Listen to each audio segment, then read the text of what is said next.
Olá, tudo bem com vocês? E como dentro do contexto da genética quantitativa que eu posso avaliar os efeitos não genéticos, ou seja, aqueles efeitos que estão relacionados com fenômenos não necessariamente explicados pela genética, ou seja, a nossa variação ambiental, será que é possível avaliar e compreender a mesma a partir de cruzamentos?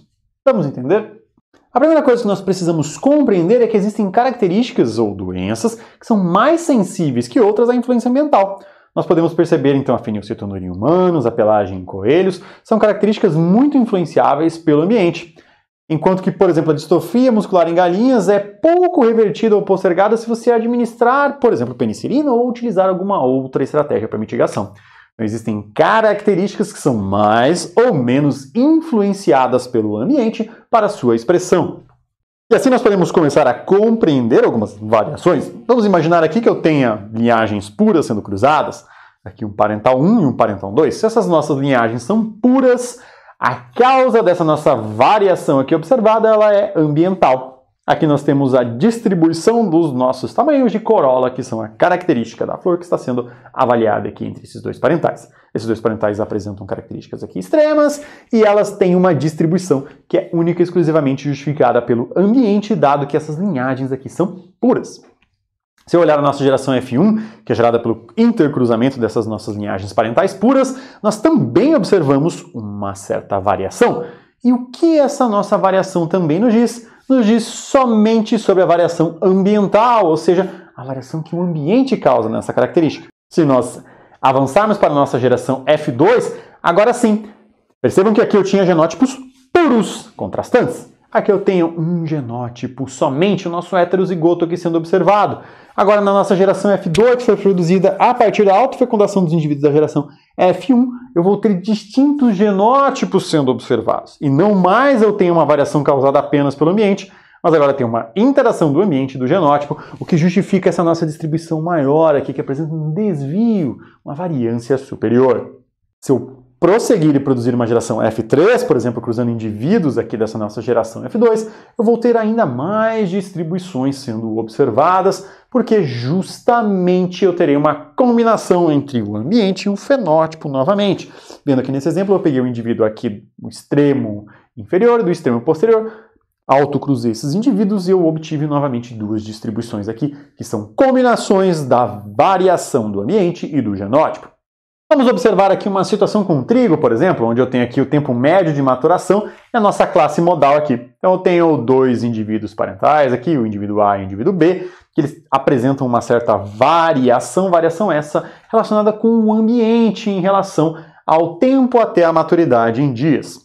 A média aqui do nosso indivíduo A é de 55,85 e a média do nosso indivíduo B é de 72,47. Já a variância é de 1,92 e 2,05 e o desvio é de 1,39 e 1,43, respectivamente, para o meu indivíduo A e para o meu indivíduo B.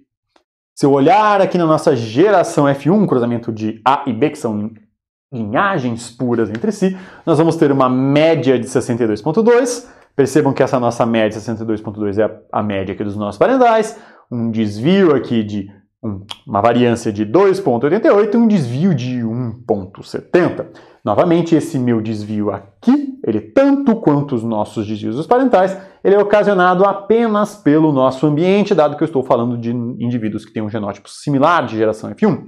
Por acaso eu intercruzar essa nossa geração F1, aí sim eu vou ter uma geração F2 obtida a partir do cruzamento de F1, que vai ter uma média de 63, ou seja, muito parecida com a nossa média aqui anterior, uma variância de 14,26 e um desvio de 3,78. Percebam que agora esses valores são muito superiores, tanto a variância e o desvio da nossa geração F1, quanto a variância e o desvio dos nossos parentais, porque aqui agora eu tenho embebida a informação da variância genética e da variância ambiental, ou seja, da influência do ambiente sobre aquela característica.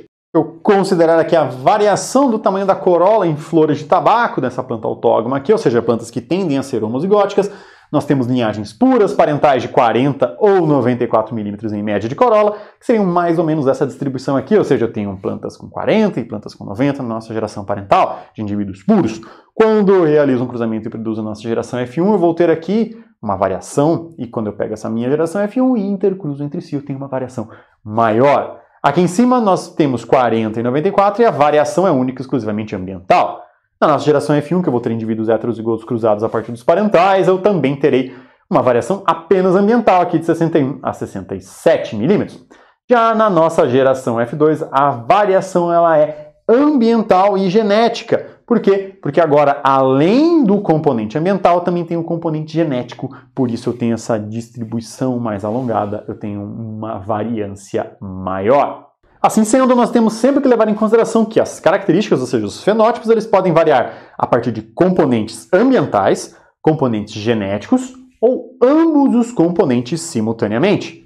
Variações possíveis ambientais, quando você faz aqui, por exemplo, um bonsai, você está criando um ambiente tal que você reduz o tamanho da planta. Quando você corta o seu cabelo, você está modificando ele em função de uma atuação do ambiente. Uma variação genética, nós podemos pensar no sistema sanguíneo, no animal que é albino, como esse aqui ao lado, em relação ao animal que é não albino, tem uma influência genética sobre aquela característica. Posso lembrar das minhas ervilhas lisas ou rugosas, ou mesmo da coloração do grão do trigo, que varia do branco ao vermelho escuro. E nós podemos ter uma situação onde existe uma interação genética ambiente. Isso vai estar relacionado ali com a altura do milho, com a estatura de seres humanos e animais, com peso, com produção de leite, com massa muscular e suscetibilidade a doenças. Ou seja, uma situação onde eu preciso comparar e combinar a informação acerca tanto da variabilidade gerada pelo ambiente quanto a variabilidade genética intrínseca daquela característica.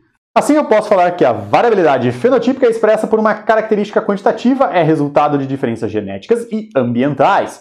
A contribuição do componente genético ambiental varia de característica para característica e estimar essa contribuição é de fundamental importância para programas de melhoramento, porque nós estamos ali justamente buscando o potencial de seleção da minha característica e também para ações de prevenção e tratamento de doenças complexas.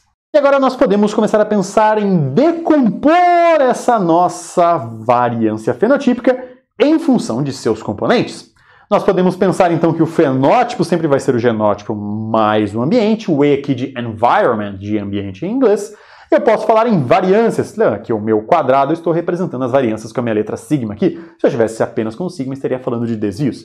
Então a minha variância fenotípica ela vai ser igual ao somatório da variância G de genotípica com a variância E de variância ambiental, variância do meu environment.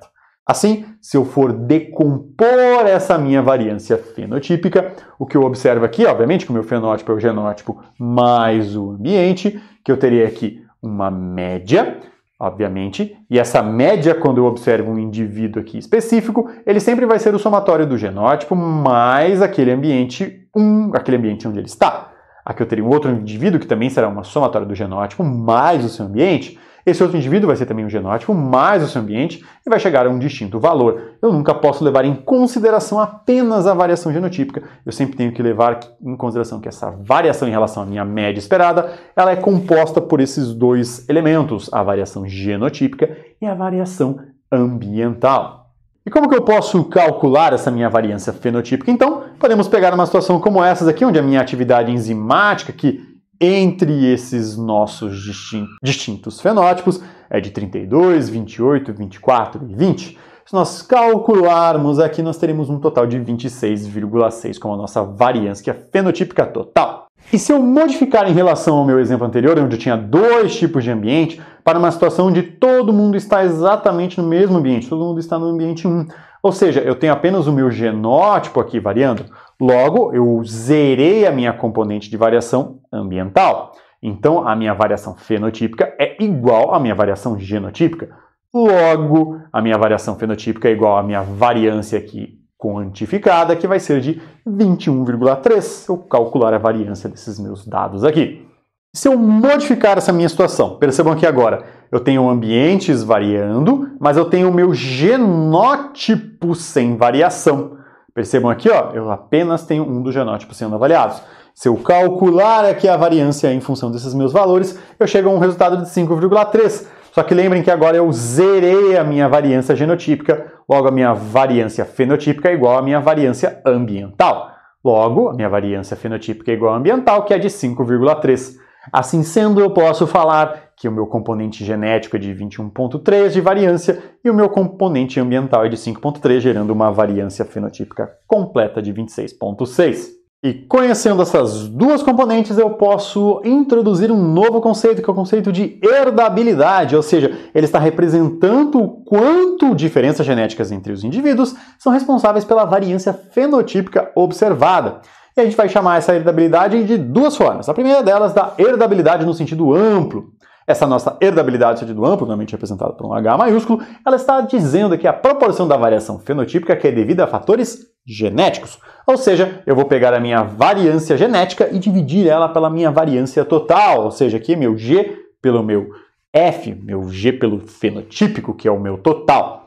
Eu vejo de quanto da variância total observada de uma determinada característica é consequência da variância genética apenas. E essa porcentagem me diz o quanto daquela característica é relacionada com detalhes e com variações genéticas, ou seja, o quanto daquilo é literalmente herdável, por isso o nome de herdabilidade. E no sentido amplo, porque eu estou pensando em todo o possível mecanismo hereditário que leva àquela característica. Se nós pensarmos naquele nosso exemplo de atividade enzimática, nós temos uma situação em que a nossa variância fenotípica é de 26,6, a nossa variância genética era de 21,3 e a ambiental era de 5,3. Logo, a nossa herdabilidade no sentido amplo seria 21,3, que é a nossa variância genética, dividido pela nossa variância fenotípica, que é a nossa variância total, de 26,6. Como consequência, nós teríamos 0,8 ou 80% de herdabilidade no sentido amplo. Isso significa que 80% da variação daquela característica é justificada e explicada por modificações no genótipo do indivíduo e apenas 20% ou 0,2% são causadas por modificações ambientais, ou seja, uma característica que tem um grande peso da genética e um peso menor do ambiente. Mas nós podemos dar um passo além. Podemos fragmentar essa nossa variância genética em 3 componentes: a de efeito aditivo, a de dominância e a de interação, ou seja, que envolve algum tipo de epistasia. E cada um tipo delas vai produzir um tipo de variância, uma variância aditiva, que eu vou chamar de VA, uma variância de dominância, que eu vou chamar de VD, ou uma variância aqui epistática, que eu vou chamar de VI, por exemplo. Eu vou ter 3 componentes de variância dentro da variância genética. E percebam, a variância aditiva é aquela que eu rapidamente posso selecionar, porque eu, quando observo o fenótipo do indivíduo, eu sei o seu valor reprodutivo. Portanto, quando eu estiver olhando aqui para essa minha variância, que vai ser um somatório dessas minhas variâncias individuais, aditiva, de dominância e de epistasia, eu posso pensar que a minha variância genética nada mais é do que esse somatório aqui, logo a minha variância total, ou variância fenotípica, ela nada mais é do que o somatório da variância ambiental com a da epistática, a de dominância e a aditiva. Assim sendo, eu posso calcular a herdabilidade no sentido estrito, ou seja, aquela que eu estou falando única e exclusivamente de componentes genéticos que se comportam de maneira aditiva e que podem ser rapidamente selecionados em um programa de melhoramento. Por quê? Justamente o componente epistático de dominância ele apresenta interações mais complexas e não tão trivialmente selecionadas. Assim sendo, eu posso calcular, caso eu conheça todos esses componentes, a herdabilidade no sentido estrito, ou seja, uma herdabilidade unicamente relacionada com a variância genética, mas especificamente a variância genética de características que são aditivas, ou seja, de genes ou outros que apresentam um comportamento aditivo. E assim, nós podemos definir a nossa herdabilidade no sentido amplo como a fração da variância de uma determinada característica relativa apenas ao genótipo dos indivíduos em relação à variância total. Ou seja, eu estou descartando aqui no meu valor numérico e quantificando o quanto daquela característica tem relação com a herança, ou seja, com o genótipo dos indivíduos ali avaliados. E eu posso definir a nossa herdabilidade no sentido estrito como a fração da variância de uma determinada característica obtida apenas por genes de efeito aditivo, ou seja, que mantém a média entre as gerações em relação à nossa variância total e não mais aquelas características que podem apresentar dominância ou epistasia que vão influenciar de maneira diferencial os nossos resultados. Em suma, nós podemos comparar aqui as nossas características quantitativas e qualitativas para relembrar. Ou seja, quantitativas geralmente envolvem muitos pares de genes, enquanto que as qualitativas envolvem poucos pares, usualmente um. As quantitativas, em geral, têm um efeito individual do gene sobre a característica pequeno, enquanto que na qualitativa o efeito de um gene é grande sobre aquela característica. A quantitativa tem uma influência do ambiente, geralmente, onde o nosso fenótipo é uma combinação de genótipo e ambiente, e a qualitativa sofre pouca ou nenhuma influência do ambiente. Na quantitativa nós temos uma distribuição fenotípica contínua, enquanto na qualitativa nós temos uma distribuição fenotípica em classes bem definidas. E a quantitativa ela é estudada a nível de populações e baseada na estimativa de parâmetros, enquanto que a qualitativa é estudada a nível de indivíduos e a interpretação da herança é feita com base na contagem e proporções definidas pelos resultados observados. Assim sendo, agora nós sabemos e conseguimos compreender como calcular e obter informações se uma determinada característica tem uma herdabilidade, ou seja, um componente genético na sua variância de grande importância ou não. Até mais e bons estudos!